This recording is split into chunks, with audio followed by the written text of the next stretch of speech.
And hello again, my friends. Today we are going to get into the empire that so many of you have been waiting for, the Romans. Now, before we have to talk about the Romans, we have to talk about a group of people that lived in Italy before the Romans. That would be the Etruscans. Good thing is I don't have a whole lot to tell you about them.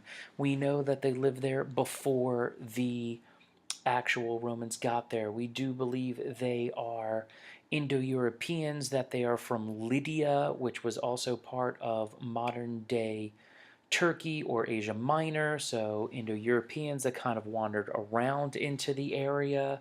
Other than that, we don't know a lot. There's some rumors that some of their first kings were actually kings of just the city of the Rome when it was just Rome.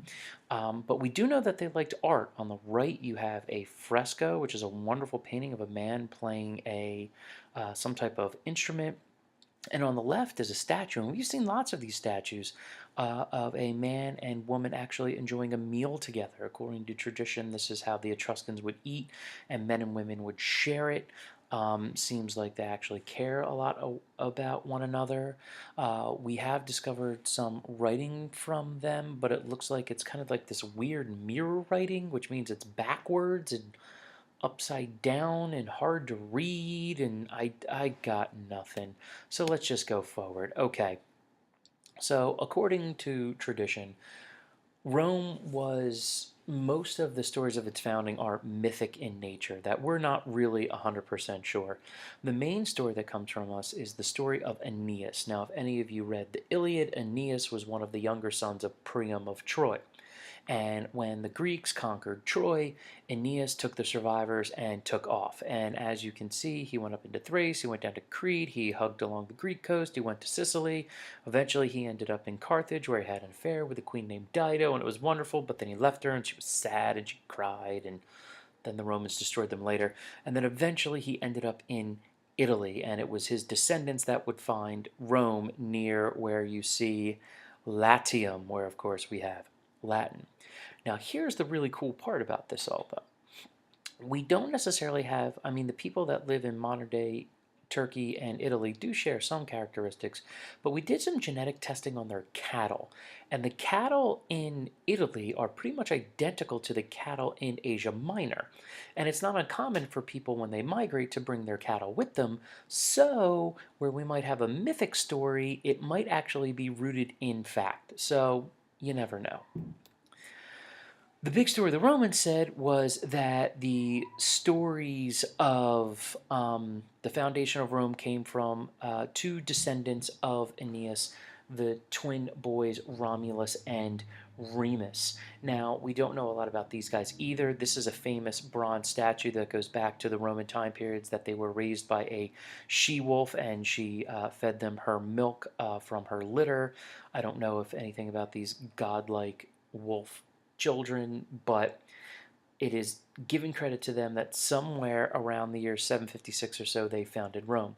Now, the question is, well, it's Romulus and Remus. What happened to Remus? Well, there's a lot of different stories, but my personal favorite, not that I like people dying, but according to the stories, that Romulus and Remus were building Rome with their hands, and Romulus said, I'm going to build a city whose walls will never be breached. Remus, just to bother him, because they were twins, jumped over and said, haha, I climbed your walls, and then Romulus killed him on the spot.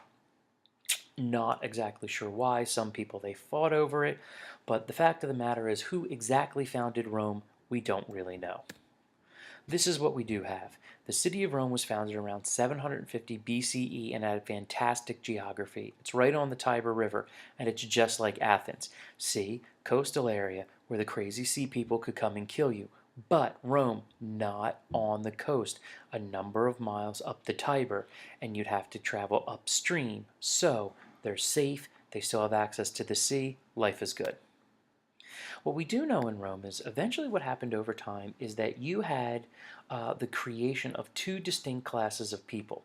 You had the patricians and the plebeians. The patricians are these very nice dressed folks over here who conveniently controlled all the land and were aristocrats and leaders. Some say Rome had kings, some say Rome was ruled by a committee. We're not 100% sure. Now over here on the far right you have the plebeians, who are the commoners, who were like the other 90% of the empire, who you had people that were craftsmen and farmers and stuff like that. Now, also, you had soldiers, which are going to be very important in the future, and lots of slaves. Now, we do know in the year 509 BCE that the Republic of Rome was formed, and a constitution was written. What you had was a two-house legislature, if you will. You had an assembly, and the assembly was created, and their job was to make laws, okay, and propose them. Then it would pass to the Senate. The Senate is the organization that would pass those laws. They're a little bit wealthier, a little more important. Then you had two consuls that would be elected each year from the Senate. They would serve for 1 year because, in all honesty, how much trouble could you get in after a year? And once you served as consul once, you weren't supposed to do it again for another 10 years. Now, in times of stress, they would appoint a dictator who would try to lead the people, take care of any threats, and then give the power back. The most famous of this being the famous Roman dictator, his name was Cincinnatus, who George Washington was obsessed with. And Cincinnatus was actually a wealthy farmer that the Romans were under attack. They went to Cincinnatus. He became a general. He put the beat down on the people that were coming to attack them. We're not exactly sure who. Then what did he do? He gave up power. George Washington, landowning farmer, came to defend the United States and help create the United States, eventually served as its first president, declined the title of king, served for 2 terms, and then went away, if you were wondering where that happened from. And they would all meet in the Forum. And as you can see here, look how beautiful this must have been back then. Giant, here's the Senate building, here's the Assembly building, and it seemed to work out really good, except for the fact that most people didn't have any rights. Unfortunately, you had to be a patrician in order to have any actual say or even be in the assembly or the Senate. And it didn't take long for the plebeians to get tired of it, and they started killing patricians because they got no rights, and it was very, very violent. So by the 4th century BCE, a compromise was made. What happened was this. The patricians would still elect people in the assembly and the Senate. Okay, so that all came from the patricians. The plebeians, however, would get to elect tribunes, 10 of them, who represented them in the Senate. And those tribunes, if they all elected, could veto laws that the Senate passed that were unfair to the plebeians. Later on, they being the plebeians, got the right to hold any office, although it was really tough for plebeians to get elected to office that patricians held. But after the 4th century BCE, 1 consul came from the Senate, and then 1 consul came from the tribunes. You actually have a balance of power. You're going to see Rome was tremendously influential in the United States of America, and the Republic was now ready to thrive. And again, in times of crisis, we fall back to the dictators. So now that you have this problem of representation and possible class warfare going on, it's time to, go conquer people. And so the Republic started before 300 BCE, took basically the area right here around the city of Rome and the Latins. Then they moved up and they knocked off the Etruscans and the Samnites. Then they went down to, the bottom part of the boot and the north area called the Umbrians. And by 272, they have pretty much the entirety of Italy on lockdown. But they have an enemy, and that enemy is Carthage. As you can see here, here is a map of the Western Mediterranean. You see the smallness of Rome, you see the hugeness of the Carthaginian Empire. Remember, these ultimately were Phoenicians that founded this empire, and they ruled the Mediterranean. They were the best sailors, they had the largest empire, and Rome had their sights set on them. And what really would allow Rome to become the Rome that you know it was a series of 3 wars with the Carthaginians known as the Punic Wars. They're called the Punic Wars because the Romans called the Carthaginians the Punici. So they'll fight a series of 3 wars. The first war they fought from 264 to 241 BCE was really over the island of Sicily. And the big, I guess you could say, change in this war was that the Carthaginians really had the advantage because they were better in, in the water, because they had been seafarers forever. However, the Romans discovered a shipwreck off the coast of Sicily, that they were able to re-engineer and actually make their own boats that were equal to that of Carthage. And within about 5 years, they were able to keep at it and become better sailors than the Carthaginians, and they were able to win. And so now they could meet them head on, and Rome takes Carthage.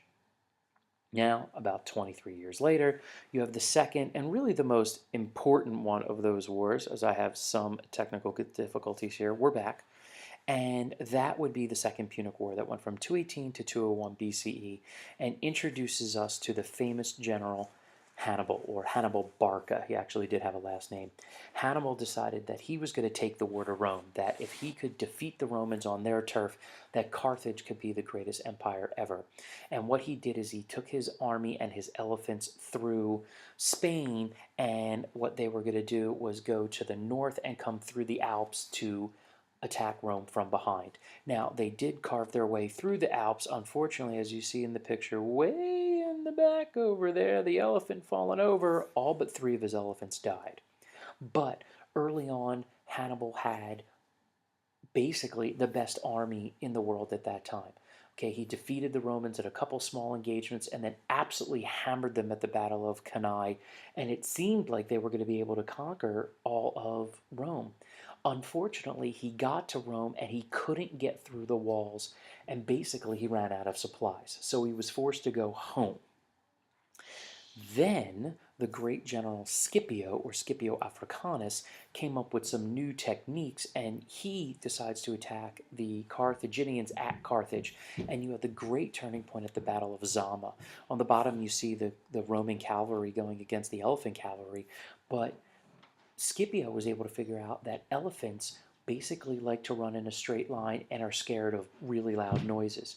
So when Hannibal's elephant cavalry charged the Romans, and he had a number of elephants, the Romans split, which did not enable the elephants to actually maneuver very quickly, and then they blew huge trumpets that actually scared the elephants. They were able to take advantage of it, bring a lot of the elephants down, and in the end, Scipio was able to defeat Hannibal at Zama and basically own Carthage. Hannibal tried to run away, but the Romans hunted him down until eventually he committed suicide rather than being captured. The final civil war was, or the final Carthaginian war, was the Third Punic War from 149 to 146 BCE, and basically it was a trumped-up war in which Carthage at that point was a subject of Rome. The Romans were still nervous about them. They claimed the Carthaginians were trying to make alliances.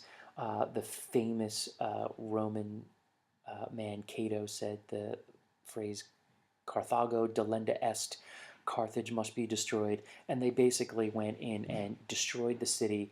And the word had it is they salted the fields so nothing would grow and everything would die. We have actually done some tests, and what we think they might have done was actually break dikes and dams to flood all of the farmland and prevent anything from growing. And as a result, Rome is now in a position that they own the Mediterranean. And really what it becomes all about are the Roman legions. Rome sinks much of their money into having the most highly trained legionnaires or troops in the world. They were professionals, they constantly drilled, they built roads which kept them busy, and Rome won because they were better. It was really that simple. You couldn't beat them because they were better than you. And if we look by the 2nd century BCE, they take over Carthage's empire, they knock off Spain, southern France, all of Italy. We're moving across here until this is like, modern day like Serbia, Bosnia, Albania, Macedonia, and Greece, and even a little bit into northern Asia Minor. And they are really ready to dominate the world. And so at this point, by around 145 BCE, Rome has grown. They now took out their one rival. They'll get economically strong. And that is really the first part of Rome. We take it from how it was founded to where it would go, but we're not even close to how big it's going to get. But that's the Roman Republic. So get your questions, get your comments, and I'll see you guys tomorrow.